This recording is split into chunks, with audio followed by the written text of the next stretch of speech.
because you didn't have a show tonight.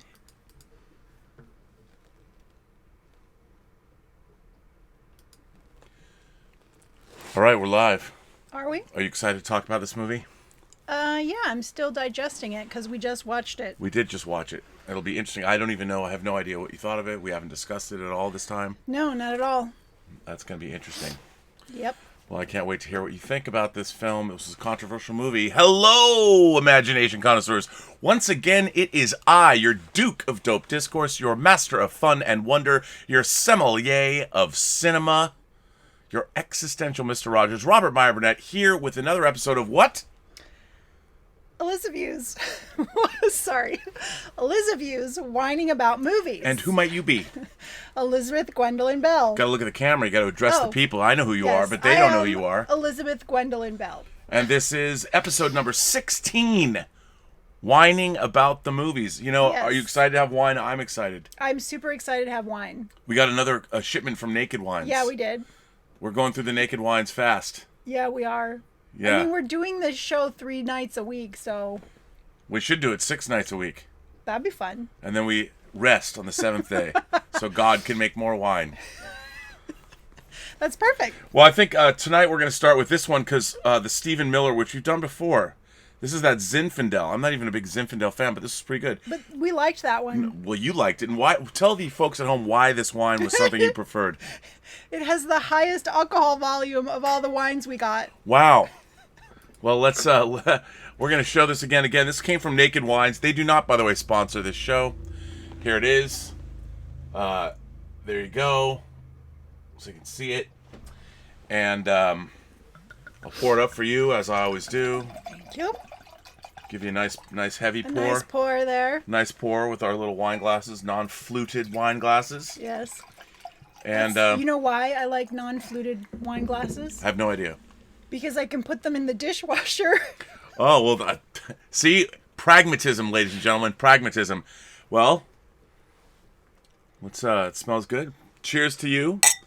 And cheers to today's film. Oh, wait, we should drink first. I always forget to drink. Yeah, I want to taste it.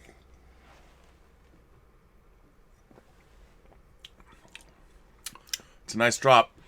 And we are drinking and we're chatting, we're whining today about suspense maestro and Alfred Hitchcock fan filmmaker. Just kidding about that. Well, maybe not. Brian De Palma's 1984 extremely controversial film, Body Double, with an awesome Pinot Donaggio score. This, by the way, is the Indicator disc. Indicator from the UK released this, I think, a couple years ago, maybe a year ago. This transfer, Indicator is one of my favorite home video labels. They're out of the UK, Powerhouse Films. This is a stunning transfer of this film, and it's a step up if any of you have the Twilight Time Blu-ray. Once again, they do not sponsor this channel. You cannot buy me off. You can send me anything you want.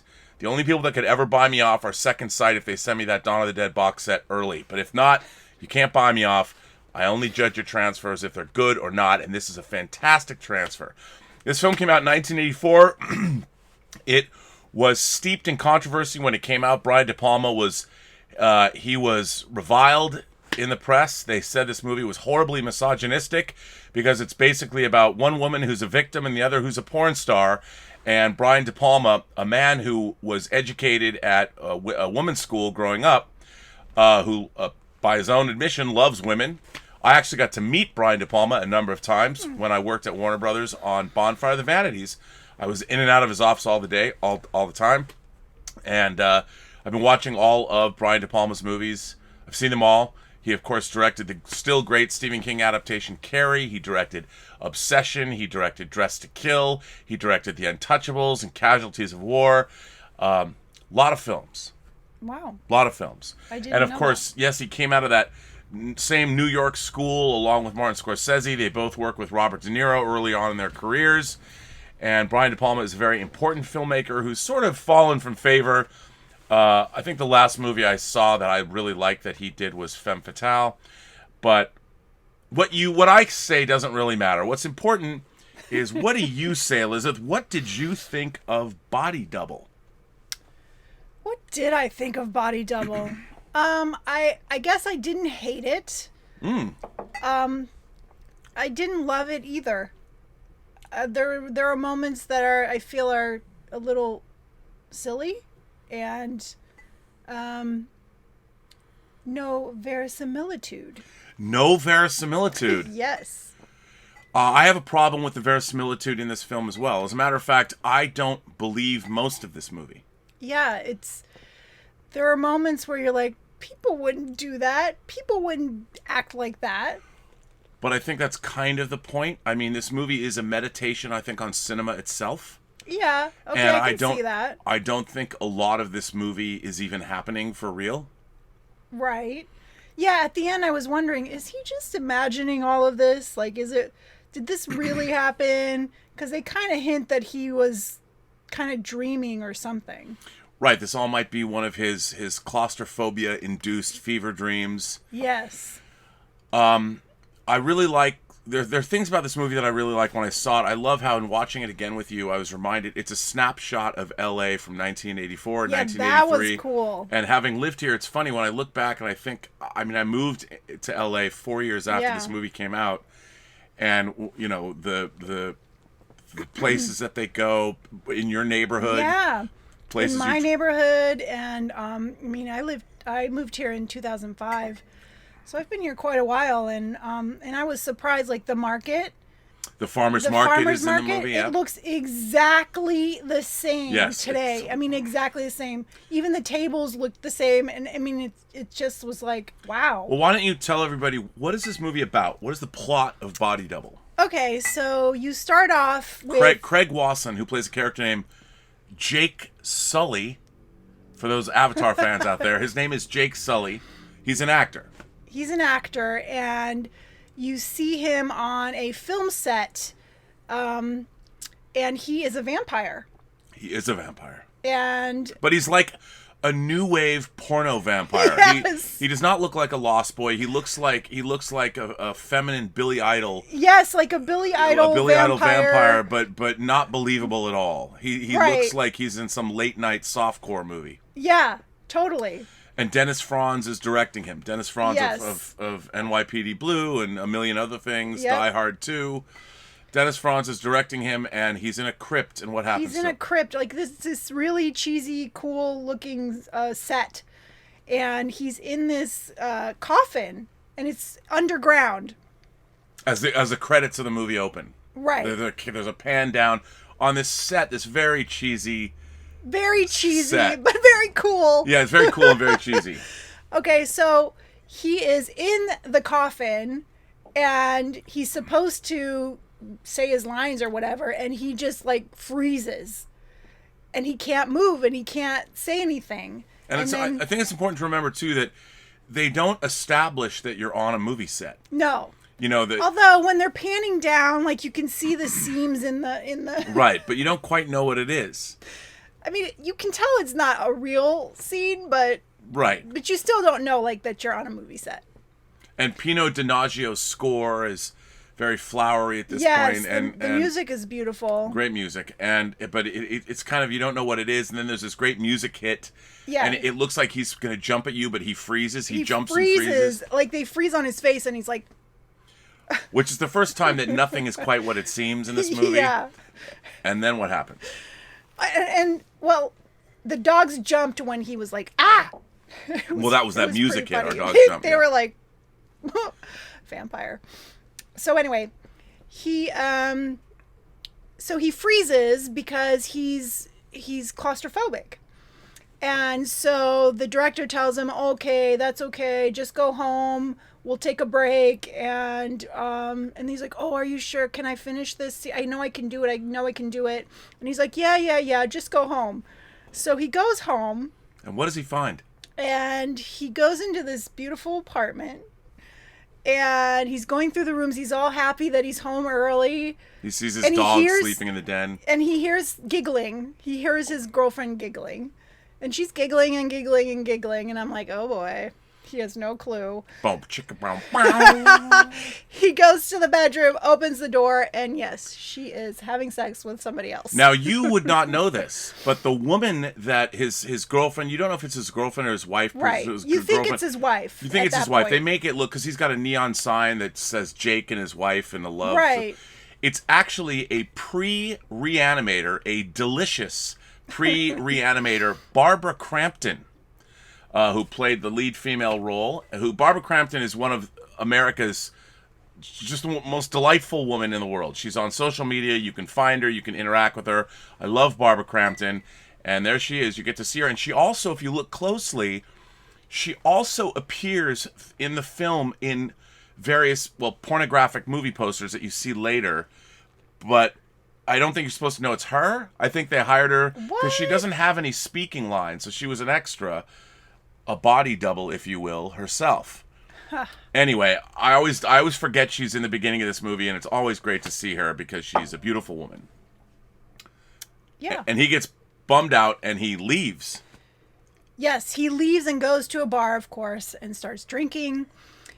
And then he's looking for a place to live, and he's going on an audition for a play and runs into a friend, and the friend introduces him to another friend who happens to be standing there listening to him say, I need a place to stay. I need a sublet. Is there somewhere that I can, stay? So...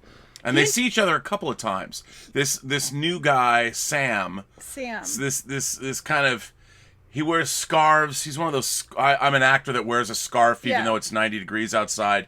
He's one of these dudes. He's a handsome guy, but there is something weird and smarmy about him. Yes, so smarmy from the beginning. And he says, "Look, I'm house sitting. I have to go to the Seattle Repertory Theater. That makes me laugh. I remember when I saw this movie in Seattle when I was in high school, because that's where I'm from. Everyone laughed.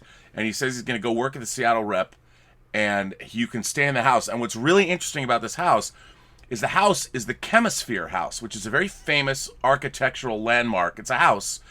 It looks like a mushroom. It looks like an umbrella. Or like a tower, an airplane control tower. Control tower, yes. It's like a control tower. This is a real location. It's a real house off Mulholland. It overlooks Universal City, basically, but it also looks like a flying saucer on top of a post. A satellite, or a satellite or something. And it's this very cool sci-fi house, but it looks like this total swanky 70s Hugh Hefner Playboy bachelor pad. It's not like it's beautifully appointed. I mean, it's so 80s. It's like really dark inside, but it's got this great view. Yeah. And our smarmy Sam tells Craig Wasson tells Jake Sully that he says he's babysitting or he's house sitting this house, and that he needs to go on this trip and that he can stay there. Right. If he takes care of the plants. If he takes care of the plants. But before he leaves... But he didn't ask him to take care of the fish. No, he did not. And the fish are in there. It's true. There are fish in there. But then he says, before he leaves, he says, oh, by the way, every night at this specific time, the neighbor that lives in this beautiful house down the way puts on a show. And it's this gorgeous woman. But he's even more suave about it. He's like, oh, I have time for one more drink before I have to catch my flight. And then he kind of saunters over and he's like, oh, take a look at this. And he's like, she does this dance every night. And she's like...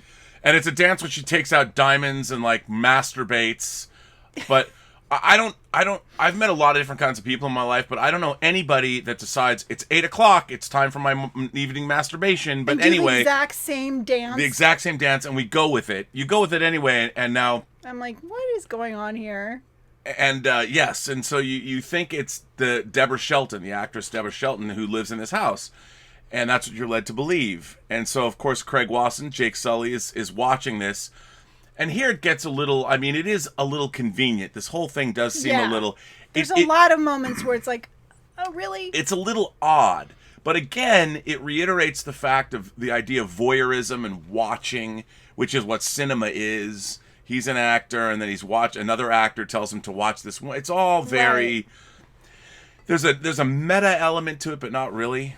So then what happens? Yeah, okay. So she does her sexy dance, and he's watching her, and then what happens? I don't remember. Well, then a man comes over, and he sees a man taking money out of like a safe. Oh, right, yeah, like and a they have guy an in argument. a zoot suit with a hat. Oh, and they have a row. They have a fight. He slaps her He and slaps pushes her on the pushes her. bed. So he's abusive. Yeah, that where you assume that's her husband or whatever. Right.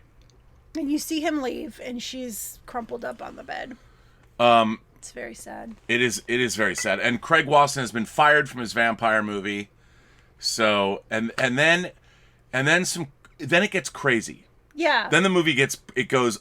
I think it gets incredibly nutty here. And yeah, so, it's nutty. This part is nutty. So what happens is then Craig Wasson sees outside the window of this house what looks like to be a Native American who is playing with the power lines or something. He's on the platform that has a dish on it, and he's like fixing Messing it around. or whatever. But he sees him like looking at her, watching her right do her naked dance. And then basically he breaks into this house.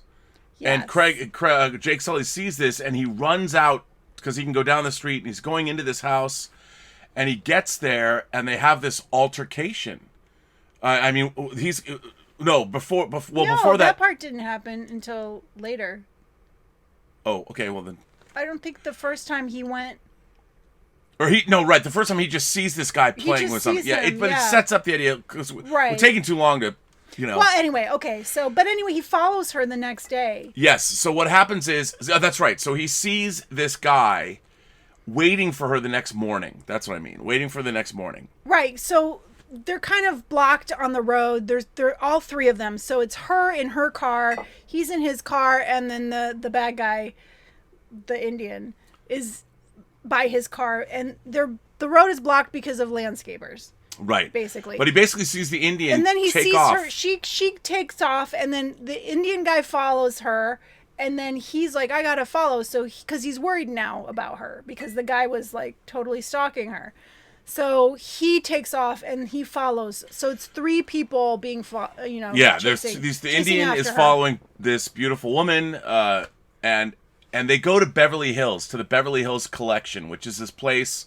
I don't know if it's on Rodeo Drive, but it's like this really like a shopping center. Yeah, this really upscale mall with its beautiful stores and everything. And they kind of play this cat and mouse game where he follows her around, and he sees the Indian following her around, and there's all kinds of, and he basically scares. And this takes forever, so he's like following her and following her and following her. It's very Hitchcockian. And it's very Vertigo. Indian guy is following, and they're following, and they eye each other, and it's on and on and on. They're following, lots of following. And then she talks to somebody on the phone and wants to see them, so she goes to this beach house. Yeah, and they're all following each other, and then they all end up at the beach house. And then the Indian tries to steal her purse. Yeah. So, well, before that happens, though, they kind of meet up on the beach, and he's like, somebody's been following you, and she's like, I know. Right. Yeah. He's like, well, not me. And then at that moment, the Indian guy runs between them and snatches her purse. And then they have this romantic interlude. Oh my God, it's so weird. So he chases the Indian guy into a tunnel. And so then he has his claustrophobic moment and is not able to continue chasing him.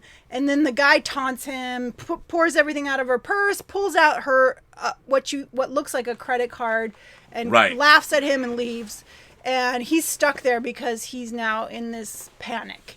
Right. So she shows up and he's like, "Can you help me out of here?"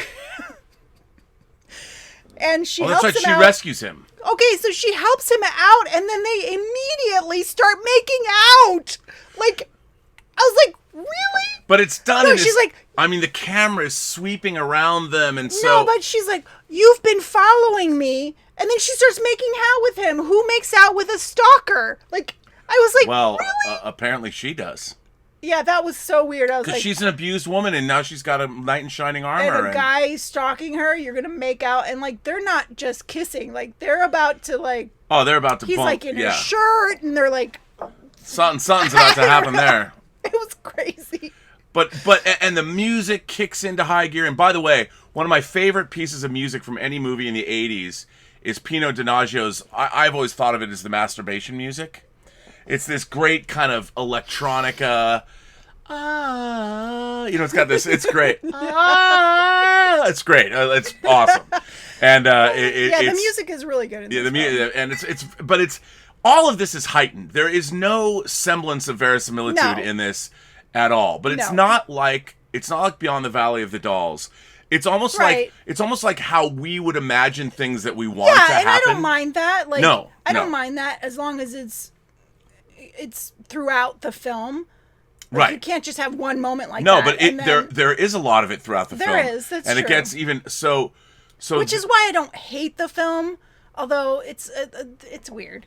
It is weird, but I mean, I really like it. But it's beautifully photographed. This movie is beautifully photographed. Brian De Palma's camera work always, well, he didn't shoot the movie, but it's impeccable to look at. But then the most controversial thing in the movie happens. And that night, the Indian comes back. Yeah, and he comes back. He's watching her in his telescope, and he sees that the guy is there taking jewelry out of the safe.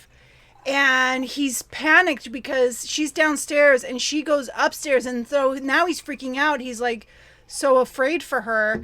And what he does is he calls her. What an idiot. He's the reason she's dead. He calls her. Spoiler alert. We haven't got there. It was dumb. He calls her and she goes to the bedroom where the guy is to answer the phone.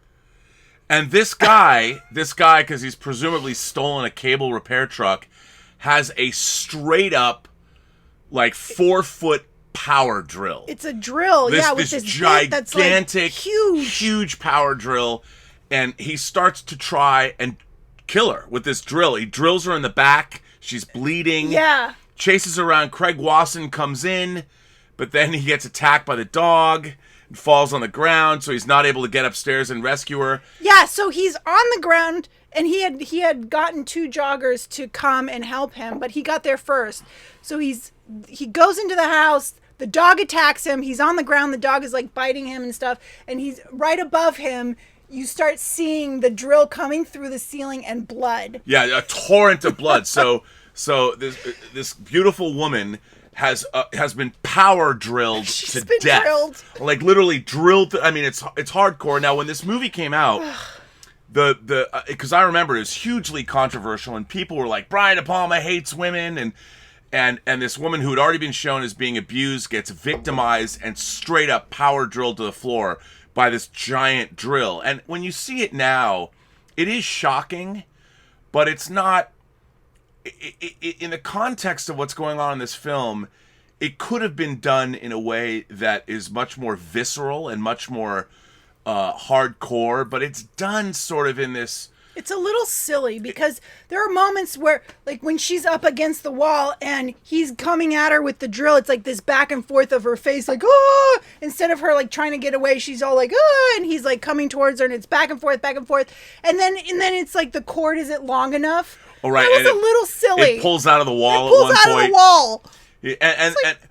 But it all feeds into this whole, this heightened. I mean, it's like we're watching almost a cheesy version. Cheesy because she makes so many mistakes, and it's And it is a commentary again on what we believe to be real and what we're really seeing. And is Craig Wasson imagining this, or is he not? I mean, you get and the fact that there isn't the verisimilitude that you might want, or the stylization. But the fact is, the murder is brutal, and it is shocking when it happens. Yeah, it is. When he's lying there and the dog is attacking him, and the blood and the drill is coming through. Oh, that was gross. And so she's dead. She's dead. And the cops come, and Craig Wasson, Jake Sully's hauled into the police station, and he's questioned and all of that. And well, they question him there at the house, and he's like, "You're a pervert. You were watching her." Mm-hmm. And then he had her panties in his pocket, and he's like, how do I know that you're not the one? Right. You're stalking her. You're watching her. But it's almost like this heightened, you're watching this B movie. It is like you're watching a late night cable movie that he's in it. Like he's fantasizing that he's in this late night cable film or this cheesy B movie that he was starring as a vampire, but like his life has become the very kinds of movies that he stars in. Yes. And but they don't. It's not so overt. Yeah. But the way he thinks about things like making out with her on the beach and the camera swirling around, it's like he's imagining he's the star of his own film. And while it's played straight, but so much is going on. And then the movie starts to get really weird. Really bonkers. Then it gets really bonkers. And something happens in this movie that I love so much, but we'll get to that. You don't even know what it is. What part do you love so much? So what happens is he's watching a late night... Yeah, and this was like, come on. Yeah, he's watching late night TV... He's watching a commercial. He's watching a commercial for an interview for a porno. It's a porno movie, and it's a commercial for a porno movie, like a late night commercial. Yeah. But not only is it for the porno movie, it's like you can get it at Tower Records, or you can see it at this theater now. I mean, and you're like, there has never been a commercial like this for a hardcore porn film on television. And she's like feeling herself up and stuff. And he recognizes what he recognizes is the tattoo. The tattoo and the dance. And the dance that he's noticed from the woman the woman that you think is dead, the woman that's been putting on these masturbatory shows that he has now been making out with and who's been power drilled to the floor. He sees this porn star played by Melanie Griffith, by the way. Holly Body is her name. And he's convinced that, oh my God, I've actually been watching her. Okay. For real. That's where I was like, really? Really? Yeah, but the rest you come to that conclusion? In this movie, you do. In this movie, you do. But honestly, a real person would have been like, oh, maybe she's seen this film and she's reenacting that dance. No, because the tattoo. She has the tattoo on the ass. Yeah, okay. So then, as an actor, he goes to the porno production company, there are many pornographic production companies in LA, so this is not unrealistic. He goes there to audition to be in a movie that apparently Holly Body's new film is in production, and this is where my favorite thing happens.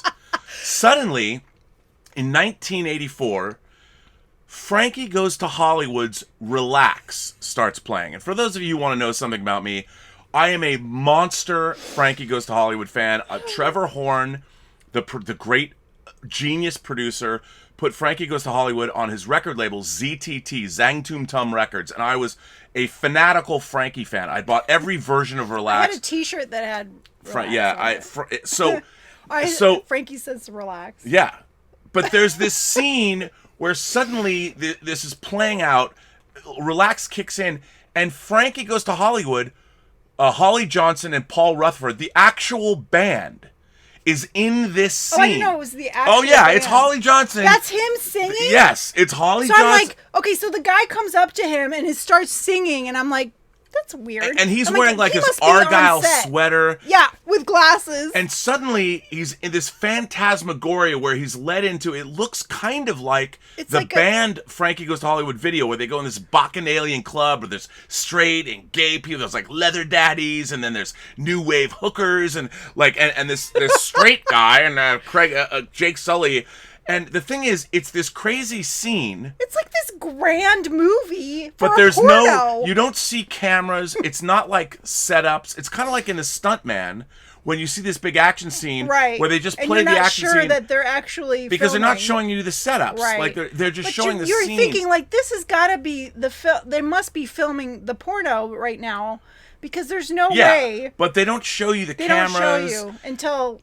And then the idea that Jake Sully suddenly, not only is he starring in a porn film, but they insinuate that he's got a porn cock, and they have this big sex scene. They don't really see it, but they lead up to it. So they go through this Bacchanalian club, and it's so funny because Holly Johnson is singing, and then you see Paul Rutherford, who actually didn't play an instrument. He just danced in Frankie Goes to Hollywood, and he's sitting at the bar, and it's almost a recreation of the band... Frankie video that if you ever just look up band Frankie Goes to Hollywood, they wouldn't play it on MTV. There were two versions of this. So when I first saw this movie, I wanted to jump out of my seat. I thought it was the greatest thing I'd ever seen. This thing that's going on, and they're playing Relax. And in '84, Relax was the biggest single around the world. I mean, it was breaking in Europe. It was coming here. The import 12 inches, I was obsessed with them. I had to have all of them, the 7-inch thing. So the fact that they're in the movie, I didn't know that it was them. I didn't tell you. But you should have. It's so great. And then, like Holly and him hook up. So after they film their scene, he shows up. He shows up and he's pretending he's to be a porn star. His hair's all slicked back. He's wearing a leather jacket with his shirt open to there. But he also says he's a producer, that he's got tons of money. Yeah. And then he takes her to dinner. Yeah. Well, he asked her to go out for a drink because he wanted to talk to her. And so he starts offering her this role. And he's totally acting. He's playing the part of this smarmy porn producer. Right. And she's actually, she's pretty savvy. Yeah. She's not some stupid. And first of all, both of the women in this film are stunning. Melanie Griffith has never looked better. Even though she's got that 80s hair. But she looks amazing. Yeah, she does. She looks amazing. And she's really good in this movie playing the role that she's playing. It's a little Working Girl-esque. She would sort of recreate the same vibe three years later in Working Girl. But she was really good in this movie. Except the last scene, it was a little... Well, yeah, yes, but... So anyway, he takes her back to the Chemisphere house, the swanky bachelor pad, and she thinks they're down to fuck or whatever, She's trying to, take his clothes off, and he's like, wait. Yeah, and that's so funny. He doesn't sleep with her, apparently, but they've already done a scene together, but you don't know. Right. And now they're going to get together again. It's been an hour. Let's go do this at home. Yeah, it's all very odd. It's all very sort of weird. Baroque. None of it really... Like I said yesterday, or the last time we talked about, there was a porn star in that movie. It was like, I don't think porn stars want to go home and have sex. Right. They're doing that all day long. I just want you to know that this film, the reason I picked this movie is because it has a different way of look. It's another LA story like Beyond the Valley of the Dolls that had some certain intersecting elements. There's a porn star in Beyond the Valley of the Dolls. Right. Holly Body. So I'm trying to take you on this. This was better than that film. Well, it's a little I would bit say better. It's different. I'm trying to take you on a journey, Elizabeth. Taking you on a journey. Elizabeth who's whining about movies. Why do you keep showing me movies with porn stars in them? Only 2. Because apparently in the 70s and the 80s, LA was all about the porn stars. Oh. Cocaine and porn stars, But so... so then they have an altercation... And she storms out when he finally admits he's not a producer, and he tries to... She tries to leave. And then he finds out that she has been hired. That the girl that he was watching put on the masturbatory dance with the diamonds was actually her. That she'd been hired, and he realizes this whole thing has been a setup to get him to be the witness for this murder. To witness the murder. Yeah. Yeah. To witness the murder. So the mystery now has been solved, but why? We assume that the actor was Well, Sam. He says to him that Sam is the guy who is the murderer. Right, and then there's that a he chase. Hired an Indian guy to kill her, and he was, supposed to be the witness so that he had an alibi. And... Well, there's a bit of a chase. Melanie Griffith gets picked up. Oh, right. Oh, this part is so gets silly. picked up by the Indian, and then he goes up to the Lake Hollywood. There's a car crash. She ran away, and she's trying to hitchhike back home. And there's a car crash, and then the Indian guy shows up and tells her to get in the car, but they can't get through because it's blocked off because of the accident. And then he comes in, he sees them. He sees them from behind. Our main and he guy. Literally reaches behind the Indian, picks up a tire iron. You see it from Craig Lawson's point of view, and cracks her on the head, and she falls over. And so he gets out of his car, and he wants to tell the cop, there's a girl being murdered in that car right there. And the cop's like, this is the part that I was like, really? The cop's like, get in your car, and he won't listen to him. And you see the car, trying to leave the scene, and you think a normal cop would have been like, wow, they're really trying to leave our little blockade quickly. Yeah, the normal cop would have gone over there to investigate. But instead he tries to arrest him. But this movie is following nightmare logic, movie logic. It's not following So all of this, and then what's really even interesting is like he leaves his car behind. He leaves his car. He just leaves his car behind at this because he wants to save Holly. Yeah, but then he just like you don't see where the truck went, and then he climbs a fence that says Hollywood Reservoir. No, you do see where the truck goes. Well, no, they drive off. No, but he climbs. Drive off. Yeah. He climbs a fence. You don't see the car drive up that fence. There's just a fence. True. There's just a fence. How did he close the fence? You don't. He doesn't. So weird. Well, it's you don't even know. Like there's no. They don't even connect where the truck is driven off with the Indian and Holly body with Melanie Griffith. He just climbs up and says reservoir, and they climbs over the fence. Climbs over the fence, and then how did the car get through that fence? Well, we don't know. They don't ever explain it. And then we get up to the place, and we see the Indian has dug a hole that you even commented. The hole is like 6 feet deep, and it's perfectly rectangular. And he's like digging with a shovel. I'm like, what? He dug that? It would have taken him an hour to dig that hole. More than an hour. Yeah. And it was like perfectly rectangular, like a backhoe went and he in there. Throws her body into that. And you see that she's still alive because she kind of moves. Yeah, she kind of moves, and then he goes, and there's an altercation, and all this craziness, and then he gets thrown into this pit and has a claustrophobic reaction. Like, yeah. And then he explains his master stroke as you see Jake Sully's point of view. And then the dog that's in the back of this truck. That wasn't his truck, some cable repair guy's truck he stole, so there's a dog that's not his. No, it's his dog. Is it his dog? It's Sam's dog. Oh, it is Sam's dog. Okay, yeah. It's Sam's dog. But then why would Sam's dog jump out of the truck and attack Sam? Well, because they both had their heads up, and I think the dog was... Either way. Anyway, it doesn't make a whole lot of sense. And what's incredible is that the dog and Sam are... Oh, and Jake pulls off the Indian visage and it's revealed to be Sam. Right, he's got like it's this makeup, so it's special makeup effects. He rips it off. I was like, I knew that was a mask that looked like a mask. Yeah, it's a mask, and then the dog leaps over and they both fall into the river. Where this river is, we don't know. It's the reservoir. I know it's the reservoir, but where they are, if you know LA geography, there's no reservoir. There's no reservoir there. They're not. Lake Hollywood is on the other side of the 101 from where they are, but it's okay. I won't. It's okay. It's okay. And then Holly comes back to life, and they're having a conversation. There's a big crane shot looking down, and it cuts to a shower. And suddenly Jake is back as the vampire he was in the beginning of the movie. Yes. And he's coming into a woman's taking a shower, and apparently doesn't know he's there. And he's the vampire, and he's like massaging her boobs. Well, no, then they bring in a body double.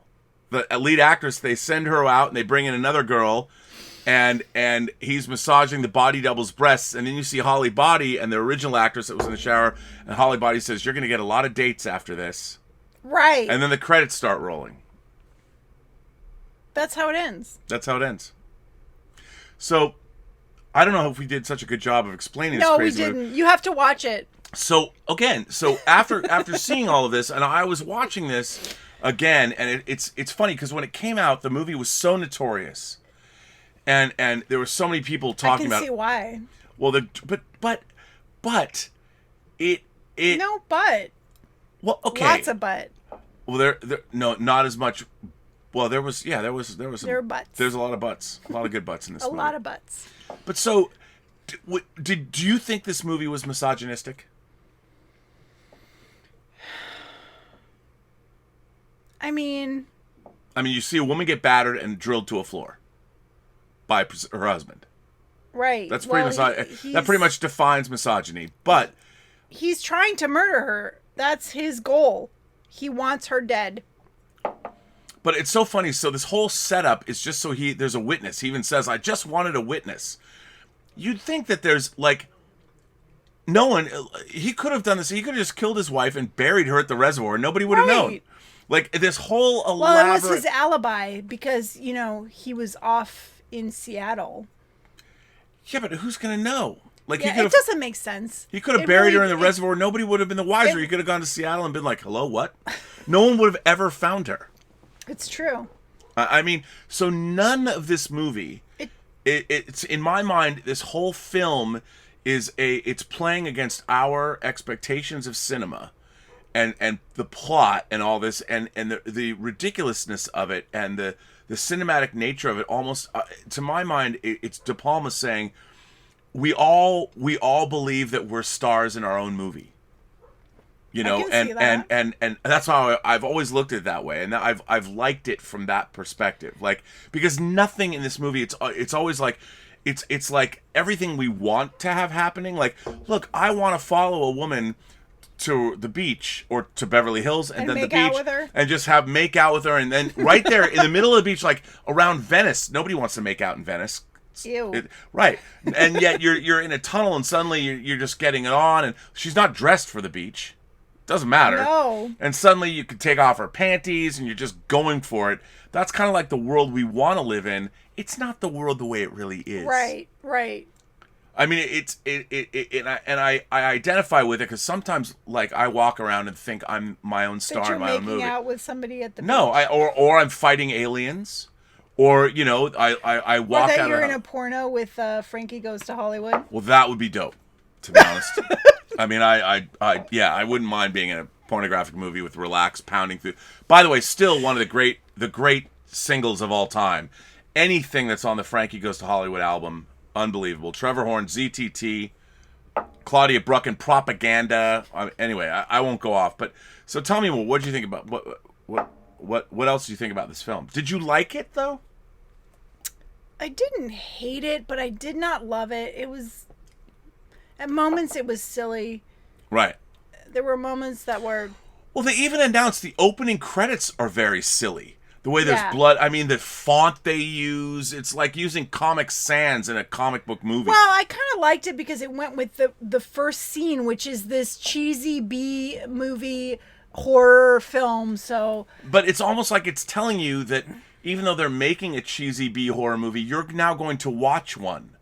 But they do Right. it in a very meta way. Like they don't explain, like Craig Wasson goes into this audition and for this porn producer goes, well, take off your Take clothes. your pants off. Yeah, you don't see that. You know, and then suddenly he's in a Argyle sweater and right, glasses. and glasses. Hello, man. He's the nerd amongst all Totally the cool nerd. people. And they don't even make that leap. They just cut to that scene. Yeah, like but you would. know he's like filming the porno at that point because Right. it's so ridiculous and it's and then you've got the guy singing from the beginning, like he meets him at the door and he's like singing at him and it's like, oh, this must be the porno. Although, like, this is a really grand porno. Like, wow. Oh, it was very huge grand. Budget. Well, yeah. I mean, hey, and what's funny is apparently that where he goes to meet the producer, they have sound stages and facilities. There's like porn, and there is places like that, but not as big as this. I mean, this is a grandiose. Yeah, like this is like a real movie studio. It was weird and crazy. But that's all part of it. It's all part of like none of this is real. And I mean, it begins where it like maybe Craig Wasson is this B actor that's in this cheesy vampire movie, and he imagines himself to be in something. This is his version of what the movie he really wants to be in, and then at the end of the movie, he's the vampire again. Right. So the movie is bookended by Craig Wasson in this really cheesy vampire movie. Really cheesy. And in his mind, he suddenly becomes this star that becomes a rescuing, avenging angel kind of a Yes. thing. So I kind of like the idea that it's his imagining and his dream. yeah, or not his dream, or just what he thinks the movie. It's almost like, here's the movie I'm actually in. You see in the beginning and the end, and that's the movie he's actually in. But the rest of it is the movie he wants to be in. And that's kind of the way. That makes sense. Yeah, I've always seen it that way, Yeah. and I've always liked it for that reason. Right. Because it's not. It confounds expectations. You're waiting to get into this movie, but then there's weird shit that happens. You're like, you're never allowed to like descend into you're waiting to be into the reality of the film. Right. And that's kind of what the point is that De Palma never lets you, as soon as you're following the story, like, oh, we're going to go to Barney's Beanery, you know, and have a drink. And you think, okay, now we're going to talk about my wife or my girlfriend is cheating on me, and let's have a conversation with my favorite bartender. And it descends into familiar territory, and you think, oh, it's going to get, they'll be very, and that lasts for 2 seconds, and they pull the rug out, and then you're back into some weird Baroque version of that same scene. Yes. Yes. You know, someone sent us a letter. Oh. Now, this letter... We have a letter. We have a letter, and this is an important letter for you in particular, Elizabeth. Oh. Yeah. I'm going to put on my glasses. Very cool. So, this letter comes from James Kevins. Greetings, Rob. Greetings, Elizabeth. I wanted to take a moment to thank you for whining about movies. It has become essential viewing in these uncertain times. The two of you are wonderful together, and I've greatly enjoyed your commentary. Well, let's drink to James Kevins. Yes. Thanks to that, James. Thank you, James.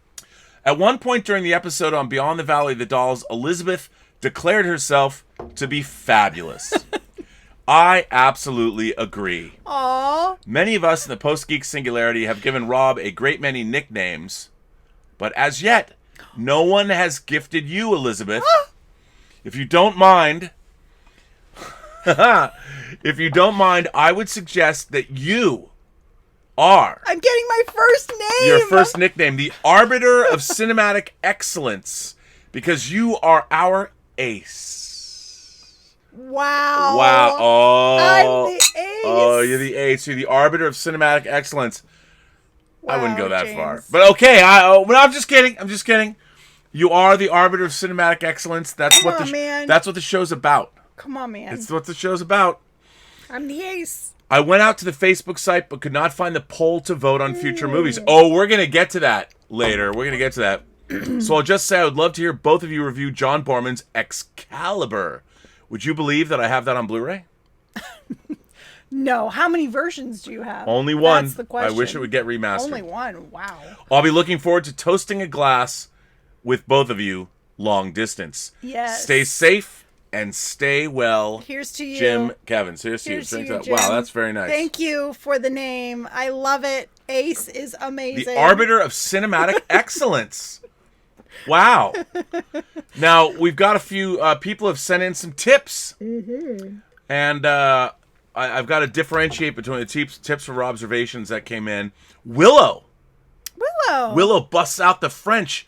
Willow sends in the tip and says, just wanted to say bonjour, bonsoir. What is bonsoir? Bonsoir? 30,000 subs. All right. And I will help you bonjour, out bonsoir, with the French. bonsoir. To you and Elizabeth.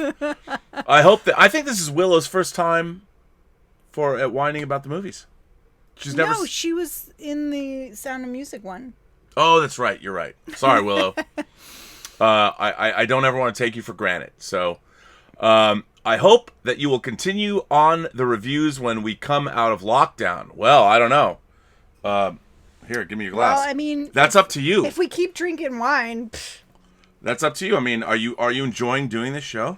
I love this show. It's fun. I get to watch movies and talk about them and drink lots of wine. Drink wine? Way more wine than I was ever used to drinking. Yeah, it's pretty good. I mean, it's pretty good. Sedu's Screening Room sent in a tip and said, here's my video essay about Dune as promised. Not sure if it all can be viewed or played live. Oh, I can't play it live right now due to copyright. Oh, I think it's for your... Yeah, I'll look at that. I'll play it on my 400th show. I'll check out Sedu. I'll get back to you on that. Paul Gilmore sends in a tip. Ooh, I have a movie suggestion for you on your next show. The Eyes of Laura Mars, directed by Irvin Kershner. I don't know that film. Oh, you don't? Well, that's a good choice. The Eyes of Laura Mars. Movie Finobi sends in a tip and says, hi, Rob. I'm glad to see you still doing movies together, though tonight may have required an intermission, perhaps. Laugh out loud. This is a cool, sexy one from the 80s. I remember watching it on HBO. Stay safe and frisky. Quarantine 2020. Godzilla should be along soon. You know, we really should watch my favorite Godzilla movie for this. Okay. I think that'd be good. I'm down. Look who's here. Claudius is here. Claudius. Monsieur Rob, Mademoiselle Elizabeth. Uh-oh. Terrible. C'est d'entendre ne le fa pas. Relax, don't do it. C'est d'entendre ne le fa. Relax, don't do it, guys. Say that again, honey. C'est d'entendre ne le fa pas, whatever. I don't know. Relax, don't do it. We love the Frankie Goes to Hollywood cameo. It was an 80s music video inserted into the film. It was decades before I realized what the song was really about. Really? Well, you never know. I love that Claude. I hope Candida is watching this right now. I hope so too. Here's to Candida. Here's to Candida. And We're going to Claude. drink to Candida. Here's to Candida. So drink to that. So thanks for that, Claudius. Appreciate that. Uh-oh. Hang on. Claudius, sends in another one. Vertigo nods. Wait, you skipped one. Oh, I did. Simon Gilmore. I said, Blowout.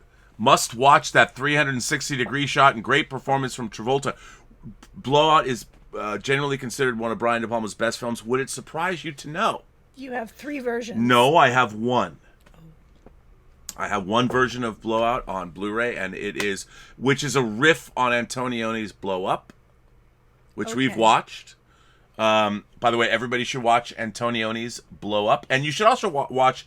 One day, I think we're gonna. If we keep the show going, one of the things I want to do with you is I want to watch Antonioni's Ennui trilogy. La Notte, La Ventura, and The Eclipse. You've mentioned that before. Yeah, we're gonna bust it. I got them all on Blu-ray. We're gonna bust it out. We're gonna have to do that. Okay. So Simon Gilmore says Blowout. Yeah, that's a good choice. I love Blowout. Great performance, and yes, the 360 shot. It's pretty dope. There's a lot of Brian De Palma borrows from Blowout in this movie. There's a lot of those 360-degree boom, chicka, boom, boom, make-out shots, which I think. I mean, I would love to do like a 2-hour pornographic film where it's just that one shot and you just dissolve between lovers. Like that would be kind of like a Dogma 95 thing where wouldn't you get dizzy? Maybe you would. It depends how fast. I don't know, but it could be interesting. Heighten things for you.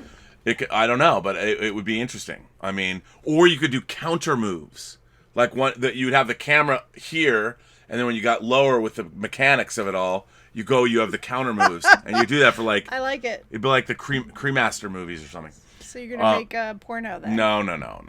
Unless, what are you doing later?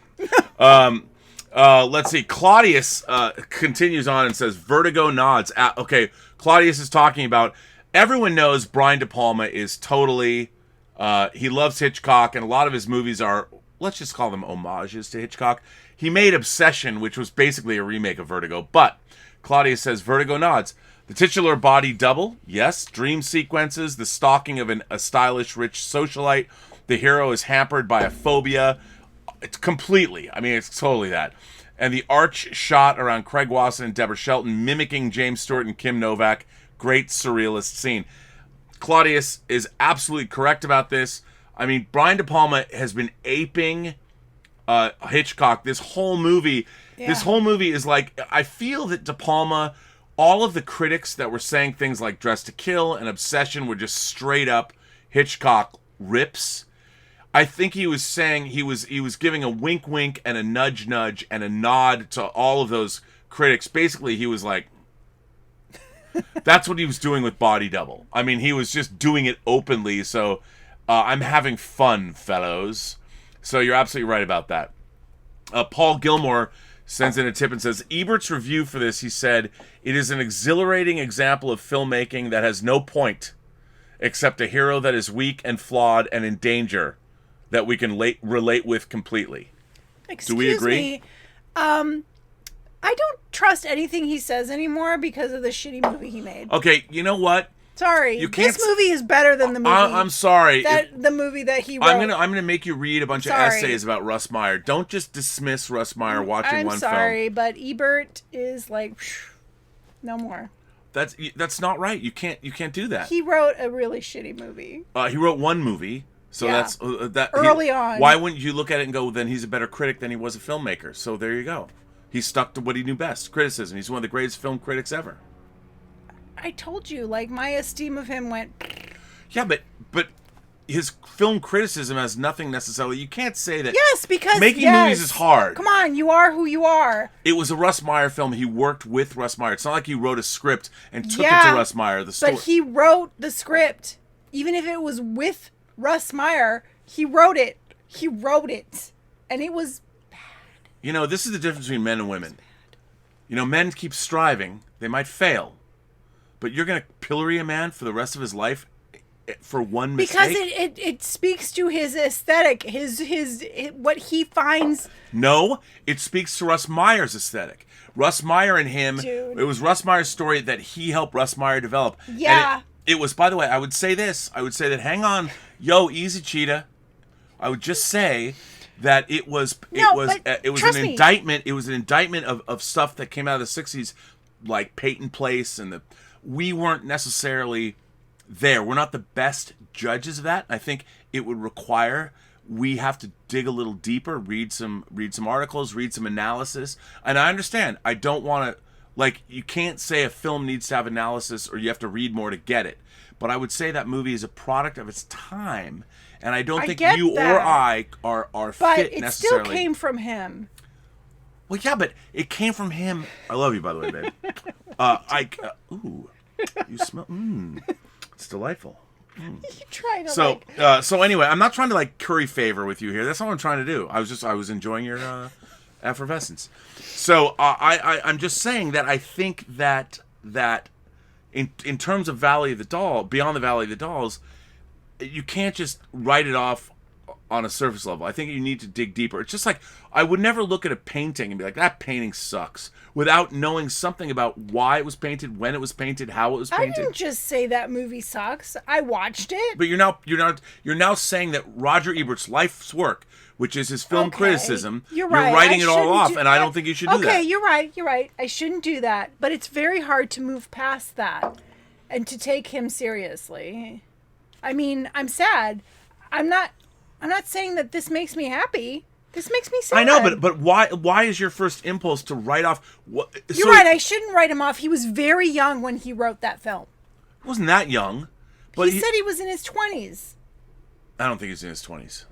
Maybe he was. I don't From know. the interview, I thought he said he was like 22 or something. Okay, maybe. When if he you're first came to Hollywood, he wrote that film. Okay, well then you're not going to say no, and you're working with a man who's... You've convinced me. I will. Okay. I will. I don't need to convince you. I'm just pointing it out. You're right. He was okay. I'm analyzing this. He was very young when he wrote it. It was his first major thing he did when he was in Hollywood. Okay. All right. Yeah. All right. Well, hang on a second. So Paul Gilmore asked us. We didn't even answer the question. That has no point except a hero that is weak and flawed and in danger that we can relate with completely. Do you agree with that? That he was just a weak character and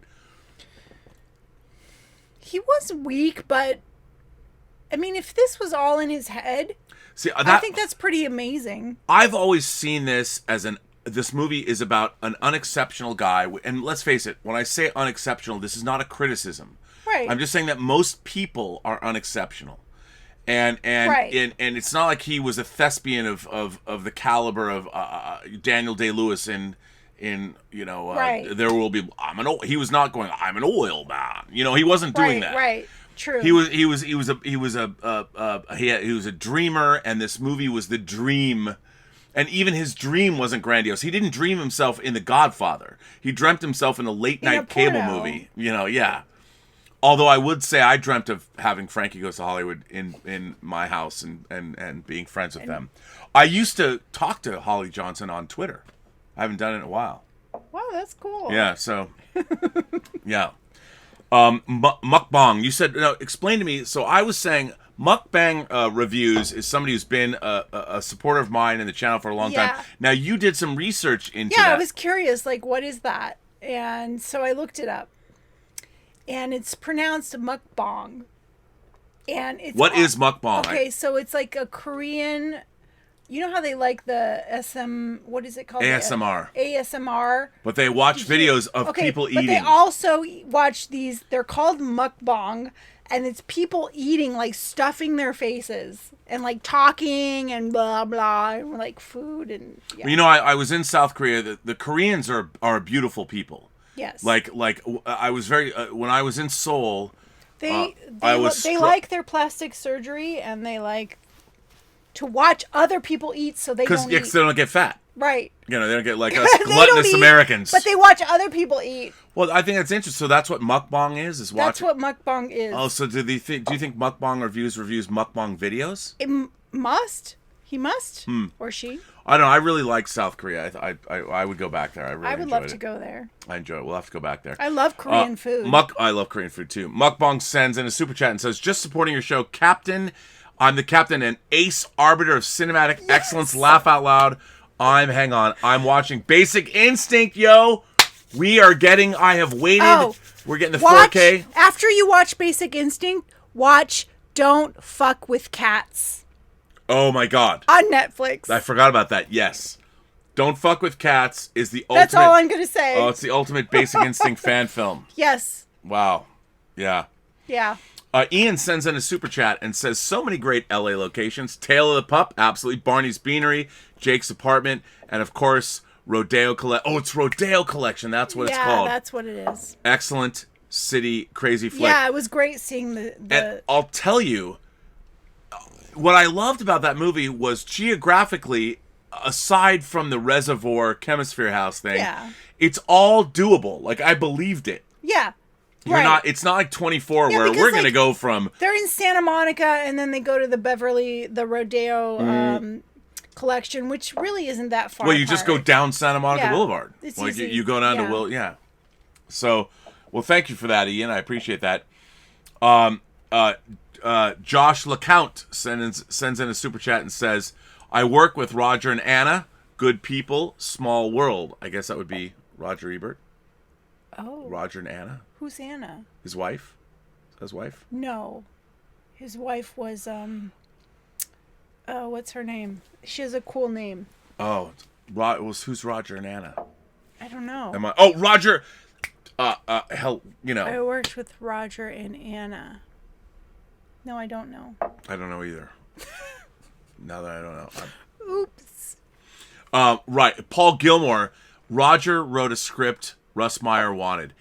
Let's hear it for Paul Gilmore stepping up. That's exactly right. Roger Ebert was working for Russ Meyer and wrote the script he wanted.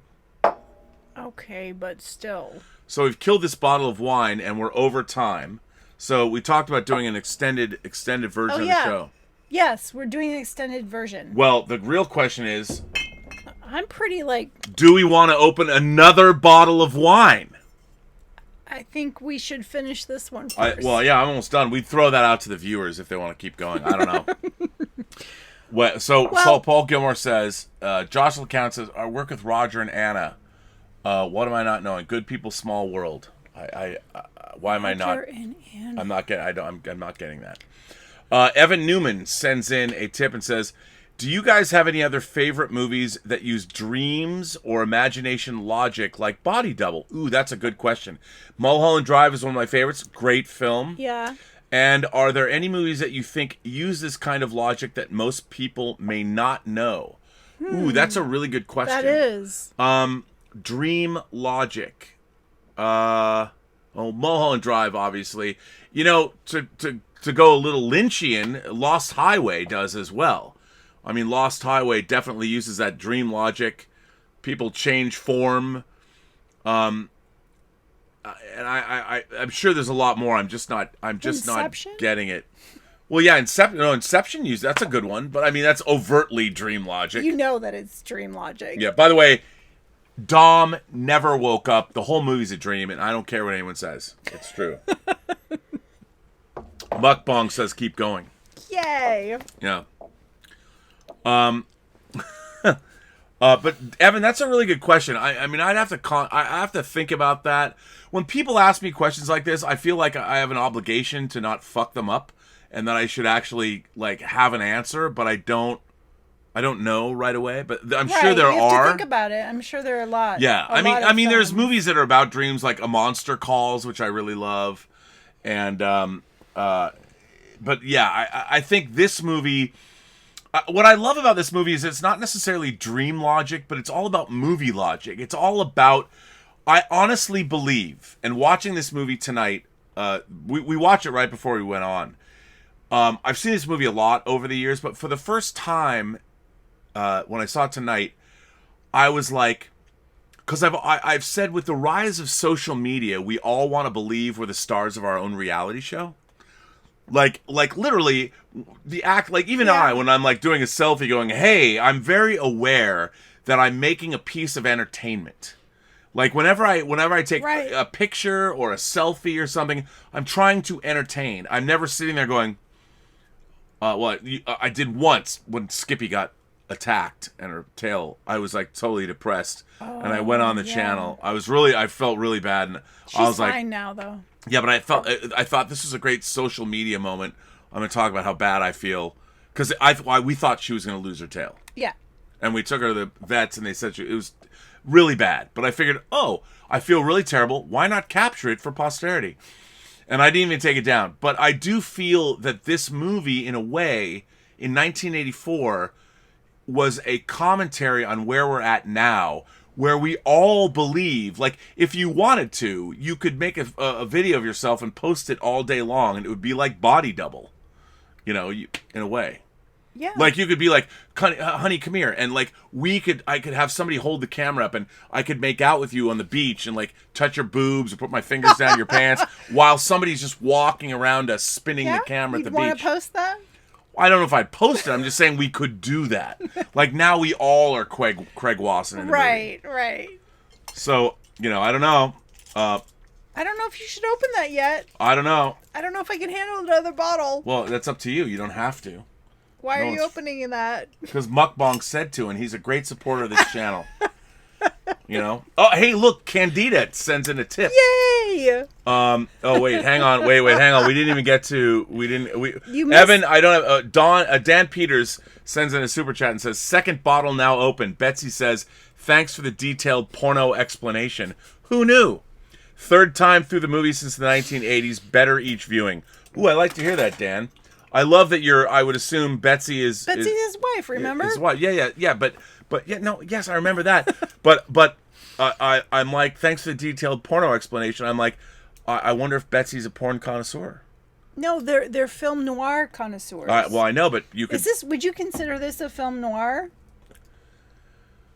No, because this movie is more about other movies. It's about cinematic tradition. It's about Hitchcock. It's about how we think about movies and in relation to ourselves. I mean, I told people that when I found out, I always knew I was adopted, but when I found out I had a biological sister and a biological mother, I had this movie idea that I was actually an alien prince from an extraterrestrial civilization that was secreted on the Earth. And I believe that one day when the wars were stopped, that my race would come down and spirit me away to an alien planet. Wow. This was entirely a conceit of movies in my imagination. Right. But I think everybody walks around, all people, whether they know it or not, thinking they're an alien. Or no, they're thinking they're in a movie. And they have that's true. They're like, I wish I lived in this. I wish I was Audrey Hepburn in Breakfast at Tiffany's. Yes. I think every girl, you kind of are like Amelie in a way. Why, thank you. I mean, That's you're the greatest compliment. You're a mother though. You're a great mother, and it's a difficult job, single mom. When I met you, but still, you have the soul of Amelie. Like, if you were in a movie, you would help everyone else out. You would do little things and help everyone. That's the greatest compliment I've ever had. Really? Yeah, I love that idea. But it's true. That's why you like that movie. I love that movie. See, I don't see myself as Amelie. Perhaps I wanted to meet Amelie. Maybe but that's the whole thing, is that you are that character. So I've met the character that I wanted to find in you. Aww. See, that could be it. That's beautiful. So anyway, second bottle now open. I guess Dawn, they have a second bottle. Candida is here. Candida sends in a tip and says, I agree with Elizabeth on Beyond the Valley of the Dolls. Note, Ebert, quote, an independent X-rated filmmaker and an inexperienced screenwriter were brought into a major studio and given carte blanche to turn out a satire of one of the studio's own hits. That's exactly what they did. Yeah. It was a send-up of Valley of the Dolls. And I would say they succeeded admirably. No, it was bad. No, but no, it was like the Airplane of its day. No, Airplane is a lot better than that film. I understand. Airplane is a lot better than that film. Mukbang says keep going. Roger. Josh LeCount sends in a super chat and says, sorry, Roger Lay Jr. I thought you worked with him. Yes. Roger Lay Jr. and I, wait a minute, I don't know who Anna is. Is Anna his new girlfriend? I haven't talked to Roger. I haven't talked to him like 2 years because he went to Canada and is producing movies. So Roger Lay Jr. and Roger hired me to work on Star Trek.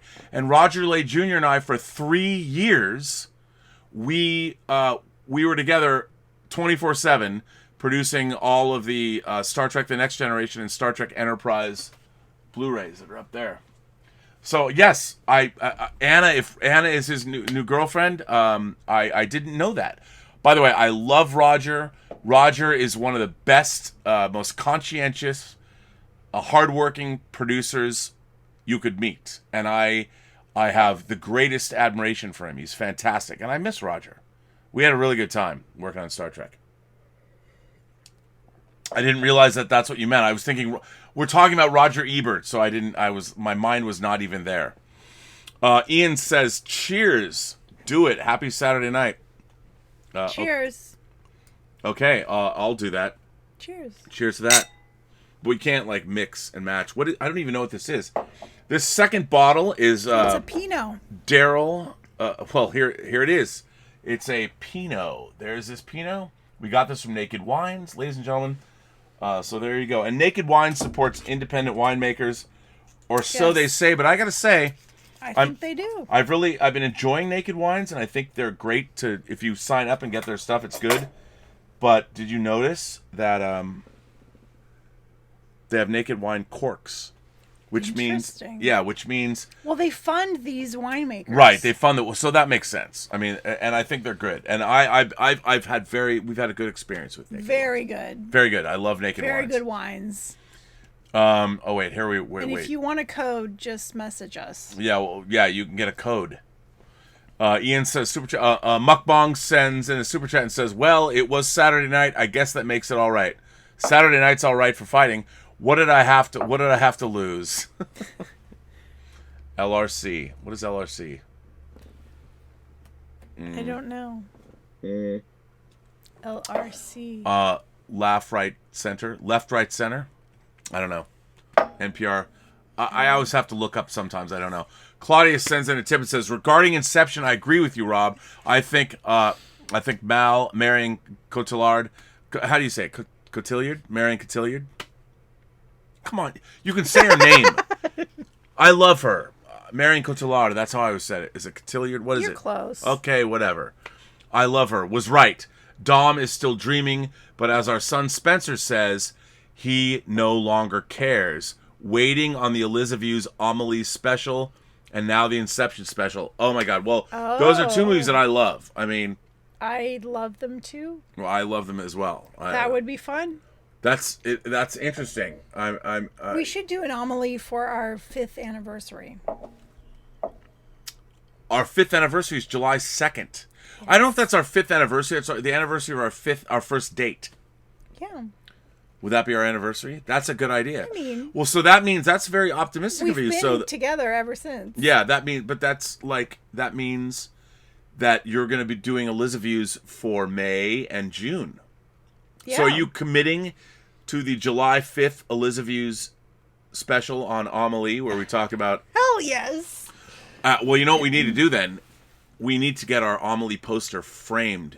Yes, we have to get it framed so we can have it behind us. Yes. That's signed by Jean-Pierre Jeunet to Babette. Yes, it is. To Babette. Yeah, we'll have to take it back to Debbie at La Mangerie. Okay. And get a dope frame. That would be awesome. I'm down for that. I think that's a good idea. Okay, because of Claude. Claude, who, by the way, sent you your Hendrix. Yes, thank you so much. Yeah. We did not know that Claude's son, his name was Spencer. By the way, Spencer's a great name. I love the name Spencer. That's a cool name. It's a cool name. I love 2-syllable names. Spencer. That's a cool name. I like that. Robert. Mine's a 3-syllable name. Well, yeah, but Elizabeth's a great name. But you can go by like Dave Hargrove would say, "Hi, Liz." Hi, Liz. How's it going? We got to have Dave Hargrove on Elizabeth's once. Yeah. We got to do that. That would be interesting. I don't think he would stop talking. Oh, Mukbang's Little Red Corvette. I guess I should have known by the way you park your car sideways that it wouldn't last. You're the kind of person that believes in making out once, love 'em and leave 'em fast. Oh, wait. I guess I should have known. Got a pocket full of horses, Trojans, and some of them you. Sorry, never mind. But it was Saturday night. I guess that makes it all right. What? Sorry. It's great, babe. Little red Corvette. Baby, you're much too... Sorry. I have a special relationship with Mukbang and Prince songs. Well, there is that worldwide singing thing now, so it's going on right now. So perhaps maybe I could do a Prince cover. You should. Yeah, maybe not. Perhaps not. I think you're a pretty good singer. I think there's a thing on the dark web that's like, Rob Burnett sang again, don't watch his show. Actually, I think it's... I'm not going to say.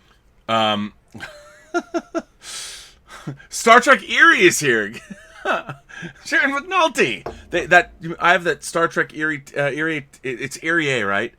The shirt. They sent me the shirt with the awesome logo on it. I know you don't know. I know. Sorry. Rob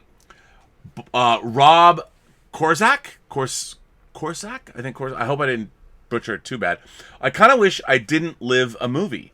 The documentary about me is available now on Amazon. The Spy Who Raised Me. Kind of wish I didn't live a spy drama. Is that true? Oh. Wow, is that true? I mean, Amazon, we have that. yeah. Well, we're gonna look. So everybody, the spy who raised me. Rob is here. He sends in a super chat. I would say. Oh, I want to see that. I do. Well, I do too. Let's go watch that. Is it really about this dude? Is it really about you? Look, you know what? I just assume when people come to our channel and tell us things, that they're telling the truth. Well, we gotta watch that. We do have to watch that. That's pretty awesome. I'm gonna watch that. The Spy Who Raised Me. Well, you know what? You know what I can do now? I'm not done. Okay, do I have to wait? I'll wait for you. Yeah, because I didn't eat until... I ate breakfast, but that's it. We do need to get to the poll. Oh, well, first of all, then, if we're going to get to the poll, like, what we're going to talk about is there is a public poll about movies that we are... the viewers want us to watch, which is where we're at now. And we're going to talk about those choices and how we feel about them. But first, I don't have any wine, and we have to talk about our bottoms up. What is... Honey, have some wine. Oh, you don't... I was going to wait for you. Well, okay, but I might not be able to talk. Okay, well, that's okay. I'm just going to... Because I don't like to pour myself wine before I... There you go. And now we're going to mix... Oh, my God. There you go. Okay, here you go. Look at this. That's a lot of wine for me.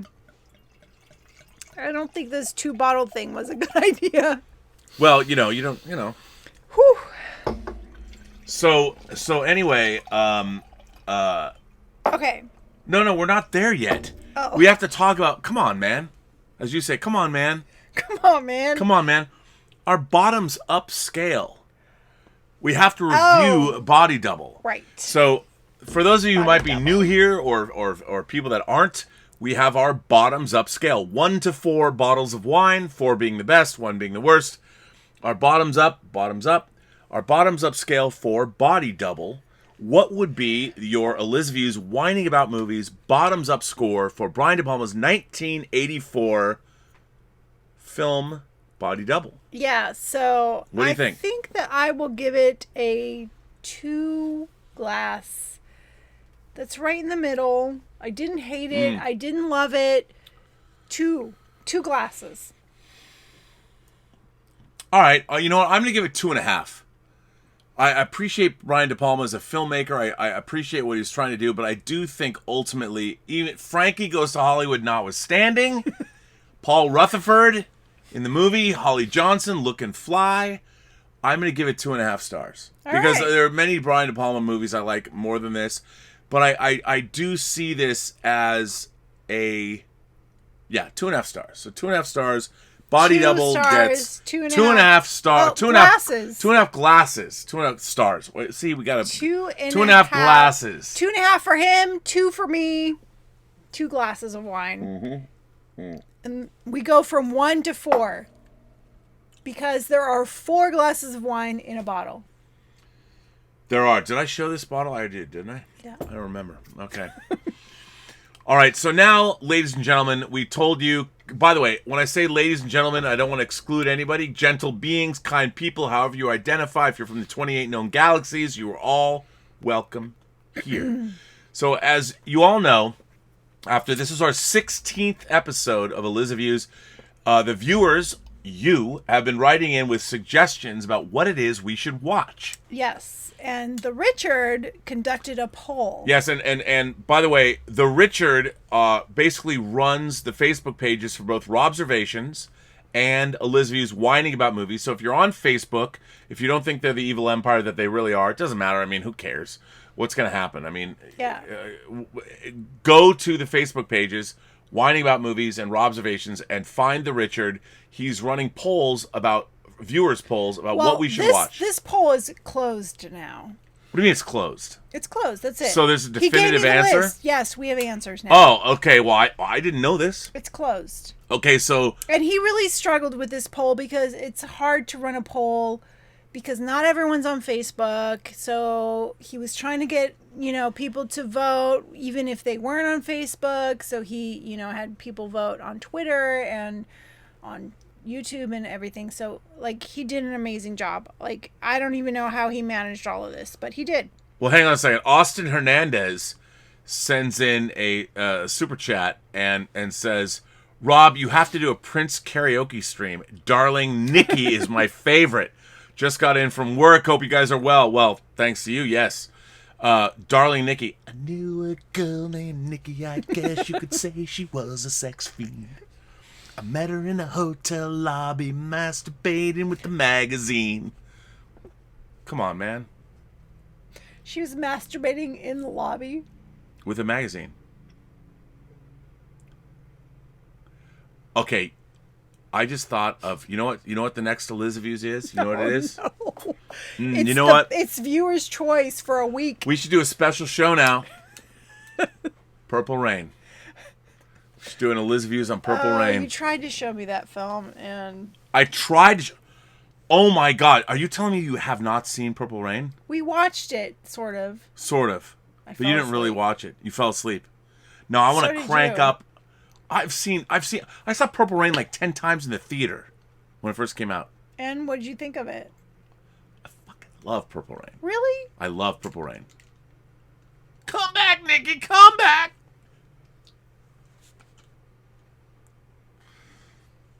Wendy. Yes. Is the water warm enough? Yes, Lisa. Come on. Anyway. Davey 504. Okay, so please slap tee it like. Up. Slap smash like, slap like. Yeah, if you by the way, if you say it, if you like these chats, you want us to keep going, subscribe to the channel. We'd very much appreciate it. Yes. Helps the analytics, keeps Elizaviews elevated. So tell us give me the preamble. Okay. Should we start from the bottom? Well, it depends. It depends, sometimes you start from the bottom and work your way up. Sometimes you start from the top and work your way down. Oh my God. All you need to be is, in the end of the day, a cunning linguist. That's what I say. I vote start from the bottom. Yeah. All right, then. Okay.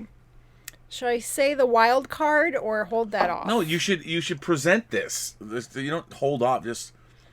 Yeah, oh, no, you're right. I mean, I don't know. How do you want to present it? Well, I guess that's number 10, then. Okay, so... Number 10. Number 10. 10 in the bottom, and we're working our way up? We're working our way up. All right. As it should be. Don't I always?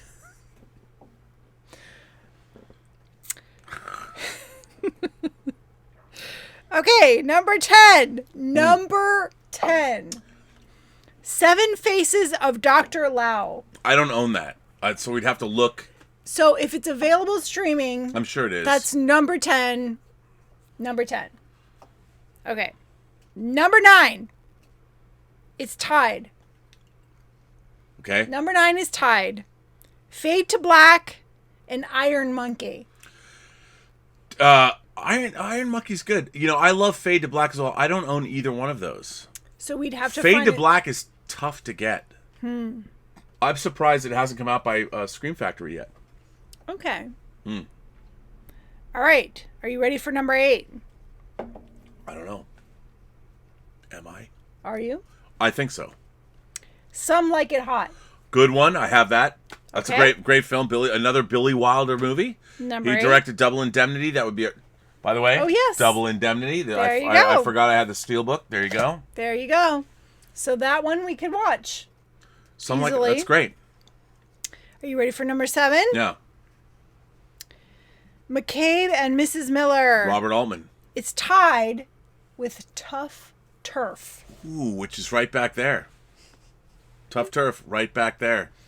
Okay, that's number 8. 2 number 8s? Or no, Tough, that's you know, number Tough 7. Turf would be fun to do because it's very interesting. So Tough Turf is tied with what?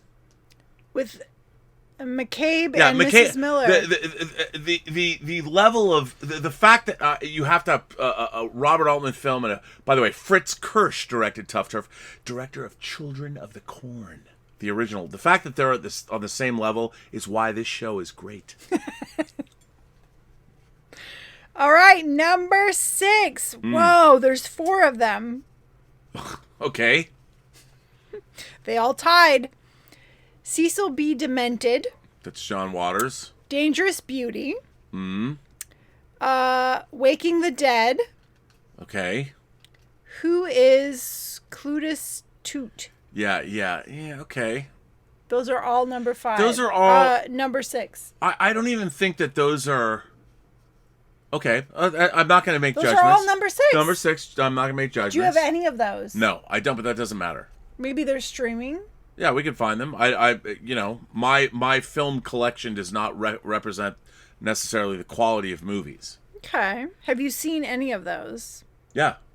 You've seen all of them? Yeah, I've seen all of them. Okay. Number 5. Bone Tomahawk. Fucking great.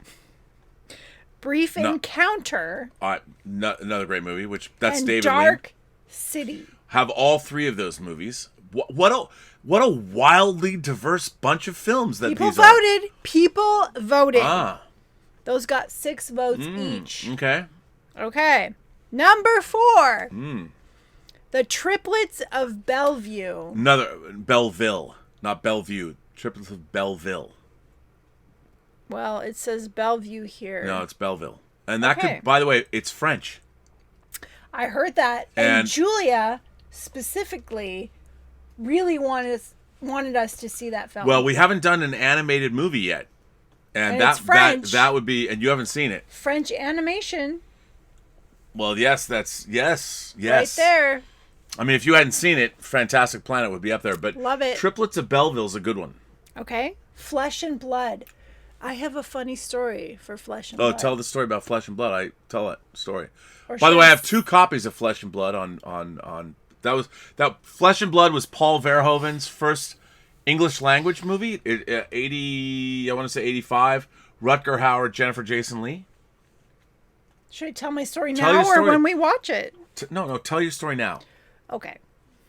So when I think I was in high school, I must have heard a review of this film, and I really, really, really, really wanted to see it. It's a medieval siege movie. Yeah. During the time of the plagues. I really wanted to see this film. So I convinced my dad to rent it from Blockbuster.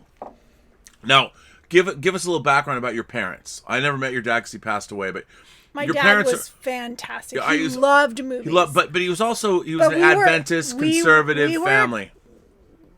We were Christian. I wouldn't say ultra conservative, although my dad went through an ultra conservative phase. But at that point, but anyway, we were Christian. Sex and violence. We were Christian, okay. Yeah, and I was Christian. young. I was young. I was in high school, okay. And I asked him to rent this movie because I really, really, really wanted to see it. So okay, so he gets the movie. He puts it in, and it's me and my whole family, my parents, and my great aunt. Wow. My great aunt was there. He puts it in, and one of the first scenes is like this rape scene around a fire. That's all I remember. And he goes on and on and on. And so my dad is sitting there and he's squirming. And I'm like, oh my God, I just want to die. I want to die. And at some point he's like, maybe we should be watching this. Well, it does have a realistic portrayal of that period of time in human history. Yeah. I was mortified. I was so mortified in front of my entire family. So, but then later on that night, I caught him watching it. Boom, chicka, boom, boom. Dad, getting down Verhoeven. Yeah. So that's my Flesh and Blood story. So I never really saw the whole thing. Okay, well, that's good. I've got 2 different copies of it. By the way, I have a Flesh and Blood story. So at the Seattle International Film Festival, I've told this before on Robservations, Paul Verhoeven brought his films. Seattle was one of the launching points of Dutch cinema in the late 70s and early 80s. People like, Dutch cinema? Yes, like Paul Verhoeven, Spetters, and The Fourth Man, and all those things. At the after party, after Flesh and Blood after Flesh and Blood played, I talked to Paul Verhoeven for like an hour. And I think I was like 16, 17. And he was totally like, and he was very upset with the rating system. And he did not understand why in America you can kill as many people as you want on film, but you show any kind of sensuality. I mean, keep in mind, he's Dutch, which is definitely one of the more, randy towns in Europe, randy countries. And he just didn't understand. He was like, I don't get it. An activity that we all engage in is verboten here, but you can kill as many people as you want. Like, what is up with that? Yeah, and that's weird. It was frustrated. But anyway, so go on.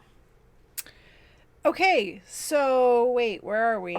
We are number 3. No, with number a bullet. three. Number 3, tied for Time Bandits Okay. and Night of the Hunter. Both movies I own on Blu-ray. Both movies I own on Criterion Blu-ray, by the way. Ooh, how many versions? I might have 2 versions of Time Bandits. Night of the Hunter, though, that's a movie that you should see. I mean, Time Bandits, but there again, Night of the Hunter is. I love Time Bandits, but Night of the Hunter is a classical film that has a lot to. There's a lot of film history in there. Okay, so we'll have to decide, because the top 3 next week is a viewer's choice week. Oh, we're doing a marathon Monday, Wednesday, and Friday. We are doing the entire week viewer's choice. Okay. So I don't know how we'll decide between. Tallulah's barking. I hear her. Maybe we should have Zoe let her out. Let her out? Well, yeah, because she'll come out. Even if she barks here, they know we've done the show enough that it's fine. No, she'll just bark at the door. Well, that's fine. She's stopped. All right. We're down to number 2. Number 2. Brazil. Ooh, another movie I have. Yes, Brazil. Well, Time Bandits and Brazil are both Terry Gilliam movies. Wow. Brazil, I think Brazil would be more along the lines of something you would enjoy. You would like Time Bandits a lot, but I think Brazil is... I don't trust anymore you saying that I would like something. Because you said that I would like... Beyond the Valley of the Dolls. Yeah. Yeah, but you know what? The experience of seeing that movie has become beneficial for the show. So it's an ongoing thing. I mean, look, it's I not don't know if you know me. Do you really know me? You know what? If we're gonna get into an argument, I'm pulling the plug on Elizabeth right away. Like, come on, man. Oh man. No, the whole point is like when I'm showing you things. Sometimes I'm going to get it wrong. Like, it doesn't mean I have to... If I knew you 100% of the time, you wouldn't be... I wouldn't want you to know me 100%. No, you'd be mysterious. I mean, Yes. then it would be boring. It would be boring. It's true. And anyway. So, number 2... I'm glad you don't know me 100%. Well, who wants to know anybody 100%? Yeah. You always want to be unpeeling the layers of the onion. That's true. Not that you're an onion. That is true. I'm not an onion. So? Okay. Number 1. Tied. Drum roll. Long Kiss Goodnight. Rennie Harlan makes the number 1 with the bullet spot, written by Shane Black. Tied with... Can you guess? No. Not if Long Kiss Goodnight's the first one. Zardoz. Oh, Zardoz speaks. But we've watched Zardoz before. So? But you know what? This is viewer's choice. Viewer's choice. Okay. It doesn't matter. Where's your little Zardoz? There you watch out! Don't destroy V'ger. I'm not destroying And if you look, the best V'ger. thing to do with this, you got to do it like this. You got to hold on to it and float it around. And go, Zardoz speaks to you. The gun is good. The penis is evil. By the way, this belt buckle was gifted to me by Cliff Stevenson. Producer Cliff Stevenson, or AKA we know him as Nerd Santa, who also... That's a belt buckle? Yeah. Who also had this made for me, which is also very cool, the Tron video game. So, yeah, this is look, this actually is a belt buckle. Somebody on Etsy made a Zardoz belt buckle. I love that. Would you like me more if I... See, I don't want to hurt this. No, don't hurt Zardoz. Zardoz speaks to you. Anyway, maybe, perhaps. Isn't it great you can just pull stuff like that off the shelf here in the Robservatory? And you know what else is on the desk? Come on, man. Don't... Look, George Lazenby has lost his leg. Do you know whose leg that is? I gotta replace it. Come on, man. Come on. You know what? Don't... Why you gotta diss... George Lazenby has been dissed enough. 007 lost his leg.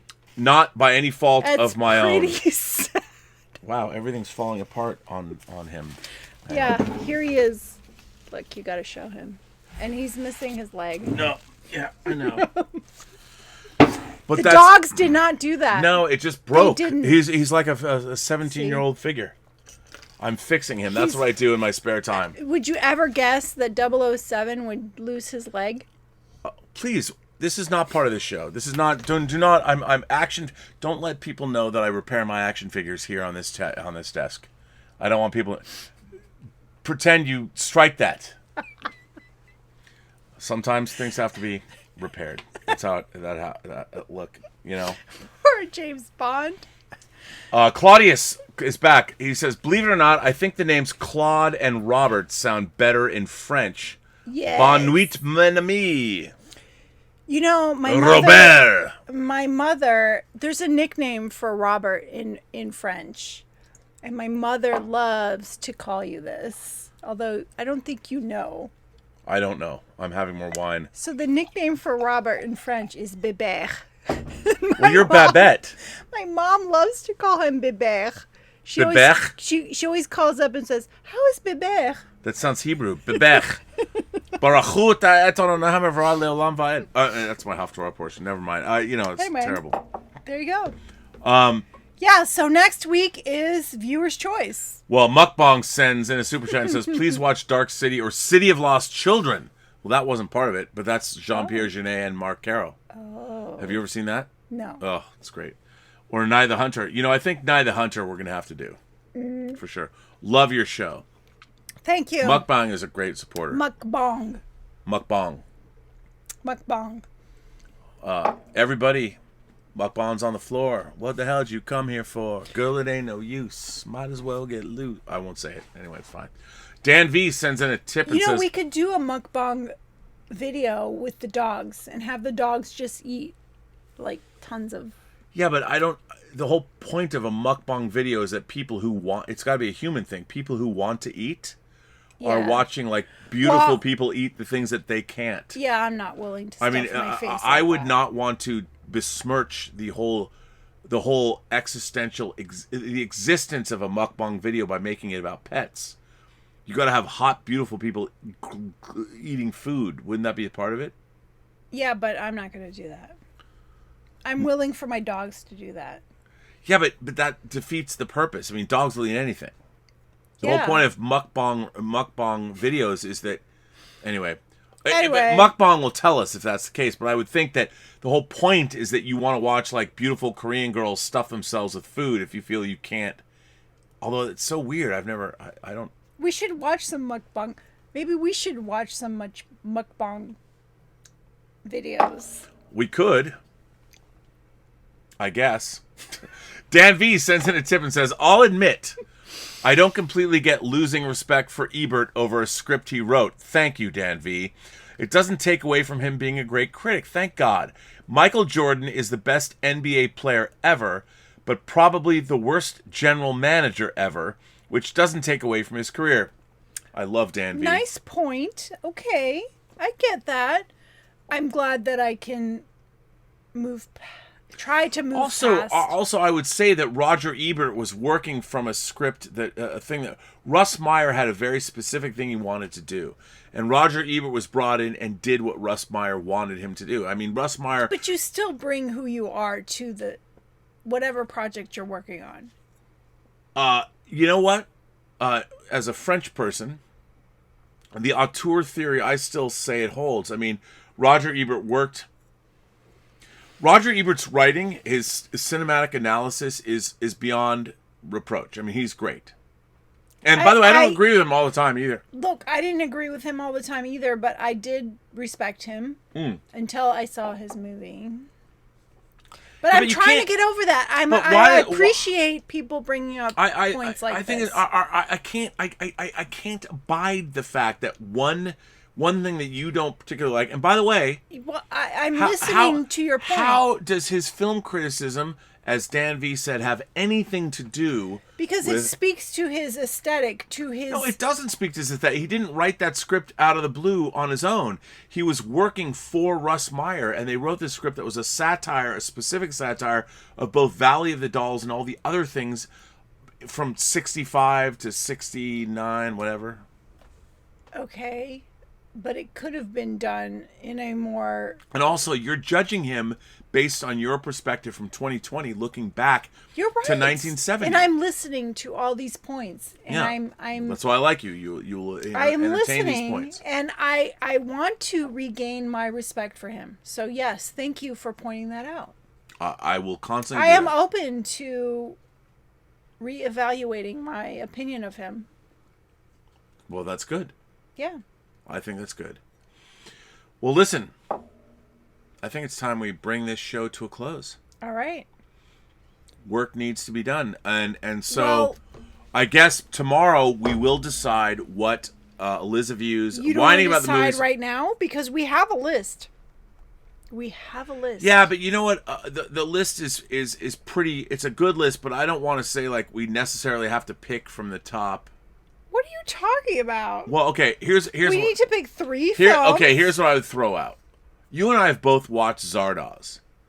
And I think that watching Zardoz... But the people want to hear us talk about Zardoz. Here would be my choice. Look, here are the top 3. I understand. And Long Kiss Goodnight is too populist. I as much as I like the film... But they want to hear us talk about it. All right, I would say Zardoz, Brazil, and Night of the Hunter. Okay, how do you guys feel about that? But you know what? Then why don't we make? Why does it have to be 3? Why don't we do the next 6 episodes? We're still in quarantine. We can do 6. So here's what I would say. I would say let's go down from 1. We'll do Zardoz, number 1. 2, Brazil, number 2. Night of the Hunter, 3. Flesh and Blood, 4. Yeah, but you skipped over Long Kiss Goodnight. Yeah, but I think Long Kiss Goodnight is the thing about Long Kiss Goodnight for our show is it's too mainstream. Yes, I would say that what we want to do is have some more fun. Like everybody likes mainstream movies. The Long Kiss Goodnight's a fun action movie. It is. Okay. And I'd say, look, if you're looking at Zardoz and Long Kiss Goodnight, I'm like, Zardoz has it all over Long Kiss Goodnight. Because people are like, I like Long Kiss Goodnight. It was cool. You know, Sam Jackson, Gina Davis. It's awesome. Shane Black wrote it. Like, who doesn't like it? It's okay. So we'll do Zardoz, Brazil, and Night of the Hunter. And then the next week we can do... Triplets of Velvet. And Flesh and Blood. I would say 2 of those. Those 2. And Dark City.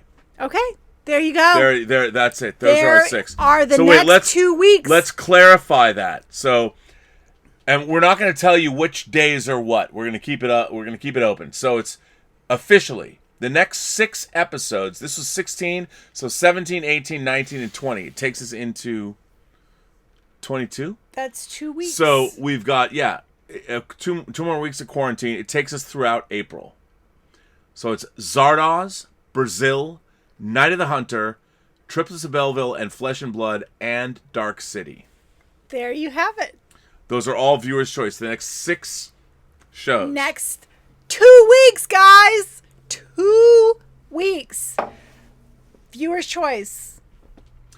Yep. So that's where we're at. It's exciting. I can't wait. It's good. It's gonna be fun. So yeah, we'll end this episode. This is a long episode of Elizabeth's whining about movies. I will be back tomorrow for Robservations. Will come back. I had some work to do today, but it's coming back tomorrow.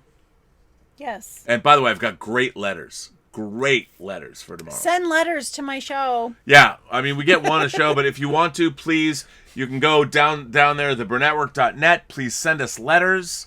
We'd love to hear them. Now you are an ace. And videos. You're an ace. I'm the ace. You're the ace. The arbiter of cinematic excellence. What do you want it to be? Excellence. Yes. Well, no, we can just go back. I mean, it's right here just to make sure. Yeah, I'm pretty sure that's what it is. The arbiter of cinematic excellence. You are. There you go. So when I say who are you? You're Elizabeth Gwendolyn Bell, the ace. No, the arbiter of cinematic excellence. Elizabeth Gwendolyn Bell, arbiter of cinematic excellence. It's poetry, like George Lucas would say. It's poetry. Yeah. Which I love. Poetry. Yeah. So thank you for that. Yeah, well, there you go. Ladies and gentlemen, gentle beings, kind people from across the 28 known galaxies, we are bringing a conclusion to this episode of Whining About Movies, episode 16, Body Double, which received 2 glasses of wine from Elizabeth and from me, 2.5, because I always want to sneak a little bit more alcohol in when I can, hence the second bottle. I haven't even gotten to... Is this my second? I think it is. Oh. We want to thank everybody for the support of the channel, that everyone is staying safe. I have very much appreciated all the kind words people have sent in, that the fact that we're doing these shows, which is amazing. Your support of the channel, whether you're writing letters, whether you're supporting through tips or super chats, is great. I love hearing from everyone on social media. How can people find you, Elizabeth? So, on Facebook, I'm Elizabeth Bell, ELYSABETH, BELLE. On Instagram, I am EGBell, BELLE. And on Twitter, I am Elizabeth Bell. Are you, like Elizabeth Bell, what does that mean? ELYSABETH, BELLE. Okay, there you go. And I want to thank all of my moderating staff on this channel, which means the world to me. Mike Bodden, of course, Detective Jim Boyers, and Greg Smith, and Louis Yu, of course, and Jordy Lyons. And without the Richard. Well, I was getting to that. I'm sorry. The Richard's not a moderator. No, but... The Richard is a great artist, a great talent, and the Richard is, I think, somebody who adds that je ne sais quoi. Yes. To this show. So find the Richard. He does great work. And he is somebody that creates all of the excitement over on the Facebook pages, both on the Robservations. Right. He hosts the Post-Geek Singularity Facebook page and the Elizabeth's Whining About Movies Facebook page. So look him up. Tell him we sent you. Say, the Richard, Rob, and Elizabeth said what? We want to send up... Whatever you want to do, find the Richard. He'll know. Yeah, he runs the Facebook pages. He has great watch parties. And by the way, I am going to coordinate. He ran the poll. I am going to coordinate with the Richard. I'm going to have my own movie that I directed. I have a sort of a new version of it I want to test out. I'm going to have a free enterprise watch party. Not the horrible 4x3 version, but my new version that I'm going to make available. That would be awesome. We're going to have a watch party for the movie that Can we review your movie? No, you can review. Well, can we have for those of you who for those of you who don't know, Robservations episode 400 is coming. Today I can announce this because it's happened. I interviewed one of my favorite comic book artists of all time, Bill Syncovich, from Moon Knight fame, New Mutants fame, Elektra Assassin fame. He created Legion, that was the TV series. So the 400th episode of Robservations, it looks like it's going to be on Friday, 6 days from now.